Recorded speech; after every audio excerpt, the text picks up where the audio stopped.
গাজনি অনুষ্ঠানটো আজি পাতিবলৈ ওলাইছোঁ সেইটো সকলোৱে গম পাইছে।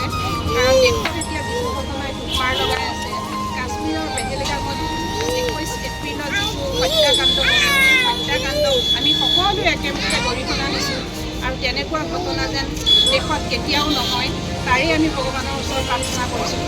যিসকল মাতৃ বিধৱা হ'ল, যিসকল নাৰী বিধৱা হ'ল, যিসকল সন্তান পিতৃহাৰা হ'ল, সেই সকলোলৈকে আমি মানে একেমুখে সকলোৱে সমবেদনা জ্ঞাপন কৰিছোঁ।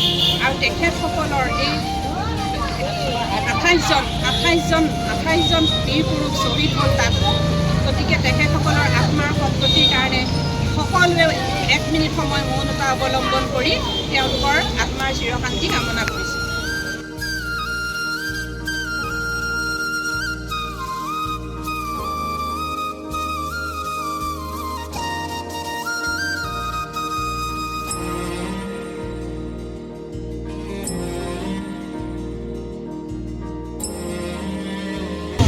আজি শ্ৰদ্ধাঞ্জলি অনুষ্ঠানৰ কাৰণে বাইদেউগৰাকী নিমন্ত্ৰণ কৰিলে। নিশ্চয় আমাৰ প্ৰাপ্ত গৰাকী আছিলে সুমিত্ৰা বসুমতী বাইদেউ, তেখেতক দুই এষাৰ ক'বৰ কাৰণে অনুৰোধ। আজি এই অনুষ্ঠানটো আমাৰ কাশ্মীৰৰ পেহেলগামত হোৱা ঘটনাটোৰ উদ্দেশ্যলৈ আজি আমি সকলোৱে উপস্থিত হৈছোঁ। মানে দুখৰ বিষয় ক'ব গ'লে অসমতে নহয়, সকলোতে মানে দুখৰ বিষয় এইটোৰ দৰে আৰু যাতে দুনাই নহয়, সেইটোৰ বাবে আমি তাৰমানে তেওঁলোকক মানে ধিক্কাৰ দিছোঁ, যোনে এইবোৰ মানে ক্ষেত্ৰত জড়িত হৈ আছে। গতিকে অসমতো বিভিন্ন পৰ্যটক তেনেকৈ আহি থাকে। গতিকে দুনাই যাতে অসমতো তেনেকৈ ঘটনা নঘটক, সেইটোকো সকলোৱে মানে আমি চকু দিব লাগে।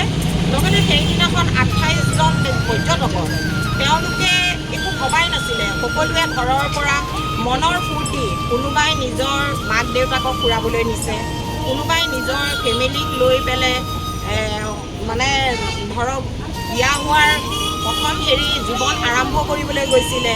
তেনেকৈ সকলোৱে নিজৰ সুবিধা অনুযায়ী সেই জেগাকণ ইমান ধুনীয়া, সকলোৱে স্বৰ্গ বুলি ভাবে, তাত সকলোৱে ফুৰিবলৈ গৈছিলে। কিন্তু কোনেও ভবা নাছিলে যে পিছফালে এনেকুৱা এটা যে কাল দিন যে তাত আছে ৰৈ, তেওঁলোকে সকলোৱে কোনেও ভবাই নাছিলে।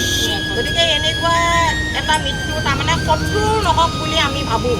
গতিকে সেইলৈ বহুত দুখ লাগে। কিন্তু কি কৰিম, সেই দিনটো মানে আমি ভাবিলে আচৰিত লাগে। আজি সেইটোলৈ মানে আমি তেওঁলোকৰ আত্মাৰ যাতে চিৰশান্তি হয়, সেইবাবে তেওঁলোকৰ লৈ পেলাই আজি আমি এই অনুষ্ঠানটোত উপস্থিত হৈছোঁহি।